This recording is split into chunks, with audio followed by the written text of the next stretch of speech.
Professional ড্যাশবোর্ডে এত সুন্দর একটা আপডেট করছে। এই আপডেটটা কিন্তু খুব দারুণ হয়েছে। তো আমি ফেসবুকে চলে গেলাম। ফেসবুকে চলে যাওয়ার পর এই দেখুন প্রফেশনাল ড্যাশবোর্ড, আমি কি করব, প্রফেশনাল ড্যাশবোর্ডে চলে যাব। প্রফেশনাল ড্যাশবোর্ডে চলে যাওয়ার পরে এইখান থেকে দেখতে পাচ্ছেন এই যে আপডেটগুলা, এইখান থেকে কিন্তু সিরিয়াল বাই কিছু আপডেট করছে আমাদের জন্য ফেসবুক। আগে কিন্তু এই আপডেটগুলা ছিল না। এখন কিন্তু এইভাবে দেখায়, দেখছেন এখানে কিন্তু এইভাবে করে দেখায়, এই যে আপনার রিচ এঙ্গেজমেন্ট সব কিন্তু এইভাবে করে দেখাচ্ছে। তো যাই হোক, এখান থেকে চলে আসবেন আপনি। এই দেখুন প্রথমে দেখতেন একটা অপশন, আপনি কী করবেন, এই অপশনে একটা ট্যাপ দিবেন। ট্যাপ দিলে কিন্তু এখান থেকে আপনি দেখতে পারবেন আপনার কোন পোস্টে আপনার বেশি ভিউজ হচ্ছে। দেখুন আমার কিন্তু টেক্সে কিন্তু বেশি ভিউজ হচ্ছে, ফটোতে কিন্তু হচ্ছে, রিলসে মোটামুটি হচ্ছে, লাইভেও মোটামুটি ভালো হচ্ছে। তো আপনারা কিন্তু এভাবে চেক করতে পারবেন যে আপনাদের কোন ভিডিওটায় এবং কোন পোস্টটায় ভালো ভিউজ হচ্ছে। তারপরে কন্টেন্টে চলে যাবেন। এখান থেকে কন্টেন্টে চলে গেলে দেখতে পারবেন এখানে ফেসবুকে কিন্তু অনেক আপডেট করছে। এখানে কিন্তু এই যে আপনার যে কন্টেন্ট লাইব্রেরি, আমার কন্টেন্টের লাইব্রেরি এখানে বলতেছে এই যে লাইভ আছে, ফটো আছে, স্টোরি আছে, তারপর নিচে আরও এবি টেস্টের জন্য কিছু অপশন আছে এই যে এখান থেকে। তারপরে আরও আছে এই যে এখানে দেখতে পাচ্ছেন ফেসবুক কিন্তু এই পোস্টগুলোর কিন্তু সবসময় ফেসবুক স্টোরি রিল তৈরি করতে বলতেছে। আপনি চাইলে কিন্তু এখান থেকে এই ফটোগুলা এই ভিডিওগুলো দিয়ে কিন্তু আপনি রিল ভিডিও তৈরি করতে পারেন। এই যে ফেসবুক কিন্তু বলতেছে, দেখছেন এগুলো কিন্তু আপনার সব লং ভিডিও, এই যে লং ভিডিও লাইভ, এগুলো দিয়ে আপনি রিল তৈরি করতে পারবেন। এটি কিন্তু খুব দারুণ একটা অপশন, বুঝছেন। এই কন্টেন্টে আসলে কিন্তু আপনি এখান থেকে দেখতে পারবেন, আপনি এখান থেকে প্রত্যেকটা দিয়ে রিল তৈরি করতে পারবেন। দেখেন ফেসবুক কিন্তু এখানে বলছে ক্রিয়েট এ রিল।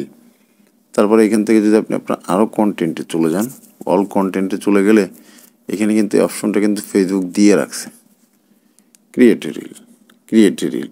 আপনি এখান থেকে প্রত্যেকটা যেটা রিল তৈরি করবেন এখানে একটা ক্লিক দিবেন। দেখুন এই রিলটা এখান থেকে নেক্সট করবেন। নেক্সট করলে কিন্তু আপনার এখান থেকে রিল আকারে এটা কিন্তু পোস্ট হয়ে যাবে। দেখতে পাচ্ছেন এই যে content for reel this video, এখান থেকে আপনার এগুলো কিন্তু পোস্ট হয়ে যাবে। এখান থেকে আপনি ক্যাপশন লিখে তারপর হচ্ছে কী করবেন, রিল শেয়ার করে দিবেন। তো এখান থেকে আমরা এটা দিব না, 90 সেকেন্ড হবে। তো আমি এখান থেকে ব্যাগে চলে আসলাম। আপনি চাইলে দিতে পারেন, দিলে কোনো অসুবিধা নেই, যেহেতু ফেসবুক বলতেছে আপনি আপনার মতো করে দিতে পারবেন। তারপর এখান থেকে দেখতে পাচ্ছেন এই যে আমার স্টোরিগুলা, এখান থেকে আমার লাইভগুলা কোনগুলা কেমন কি ভিউজ, এখান থেকে লাইভ থেকে আপনি চাইলে রিল তৈরি করতে পারেন, করে কিন্তু আপলোড করতে পারেন। আমার কাছে কিন্তু আপডেটটা খুব সুন্দর লাগছে। ফেসবুক কিন্তু অনেক সময় আমরা অনেকই থাকি। তারপর নিচে কিন্তু আরেকটা অপশন আছে, এগুলো কিন্তু খুব গুরুত্বপূর্ণ একটা অপশন। দেখুন এই যে স্টোরি, আপনি কিন্তু শেয়ার করতে পারবেন স্টোরিতে, প্রত্যেকটা কিন্তু আপনি এখান থেকে আপনার স্টোরিতে শেয়ার করতে পারবেন। এই যে এগুলো কি ভিডিও এবং ফটো এবং যে আমি পোস্টগুলো করেছি তার ভিতরে সবচেয়ে মোস্ট পপুলার যে পোস্টগুলো সেগুলো দিয়ে আমি স্টোরি তৈরি করতে পারবো। এই যে আপনি চাইলে এখান থেকে স্টোরি তো শেয়ার করতে পারবেন। এই যে এখানে একটা ক্লিক দিলে এই যে স্টোরি চলে আসবে, এখান থেকে আপনি স্টোরিতে শেয়ার করতে পারবেন। তো যাই হোক, এভাবে করে আপনি এখান থেকে সবগুলো কাজ করতে পারবেন। তারপরে এখান দেখুন আরেকটা অপশন আছে এই পাশে, আমরা আরেকটা অপশনে ক্লিক দিলাম। ক্লিক দিলে এইখানে দেখতে পাচ্ছেন রেসপন্স টু কমেন্ট, কোন কমেন্টগুলো আপনার গুরুত্বপূর্ণ ফেসবুক কিন্তু এখানে তুলে ধরছে, কমেন্টগুলো রিপ্লাই দিতে বলে। আপনি এখান থেকে কমেন্টে রিপ্লাই দিতে পারেন। রেসপন্স টু, এখান থেকে যে দেখুন আমাকে কারা ট্যাগ করেছে তাদেরকেও রেসপন্স করতে বলতেছে। এখান থেকে আরও নিচে চলে গেলে এখান থেকে কিন্তু আর কিছু সেটিং শো করছে। এই যে এখান থেকে ইনভাইট করতে পারবো আমি, এই যে ইনভাইটে চলে গেলে এই যে ইনভাইট করতে পারবো। আবার এখান থেকে ইনভাইট শেষ করে ব্যাগে চলে আসবো।